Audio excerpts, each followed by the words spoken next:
Hi friends, చూడండి మన సబర్ గోదావరి ఇంకా కొన్ని రోజుల్లో అయితే ఇది మునిగిపోతుంది. ఇప్పుడు చూడండి ఎంత పీస్ఫుల్గా ఉందో. చేపలు పట్టేటోళ్ళు పడుతూనే ఉన్నారు. చేపలు పట్టేటోళ్ళు ఇంకా లాస్ట్ చివరి చూపులు అనమాట. కొన్ని రోజుల్లో మునిగిపోతుంది. చూడండి ఆ చెట్లు ఉన్నాయి, చూడ వెనకాల చెట్లు అవి కూడా మునిగిపోతాయి. అంత హైట్ వస్తుంది. ఆ తాడి చెట్లు కూడా ఉన్నాయి. తాడి చెట్లు అంత హైట్ వస్తుంది. చాలా ఊర్లు మునిగిపోతాయి.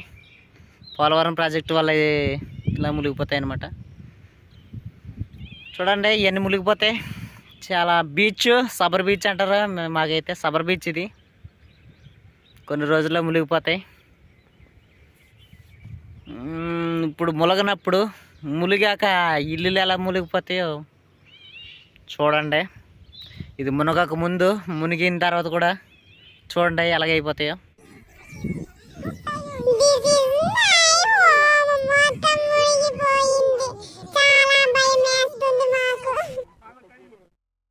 చూడండి ఇంతే కాదు, ఇంకా అయితే ఇంకెక్కువ మునిగుతుంది అనమాట. ఎక్కువ ఇదైతే కొంతవరకు వచ్చింది, ఇంకా మొత్తం మునిగిపోద్ది అనమాట. ఇప్పుడు కలిపి బోట్లతో అవతలకి వెళ్ళిపోతారు అనమాట.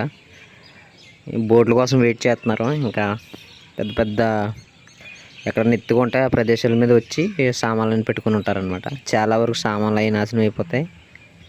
ఇంకా అయితే మరి చాలా వరకు వెళ్ళిపోయారనమాట కొంతమంది. ఈ ఇళ్ళన్నీ మునిగిపోతాయి. ఒక నెల రోజులు 3 వారాల వరకు అలా మునిగిపోయి ఉంటాయి అనమాట, వరద తగ్గే వరకు. అలా ఇక చాలా సమస్యలు అయితే ఫేస్ చేస్తారు వీళ్ళు వరదల్లో. ఇంకా కరెంట్ అయితే చెప్పక్కర్లేదు, ఒక నెల వరకు రాదు. అలా ఉంటారనమాట. ఇంకా బాయ్ ఫ్రెండ్స్.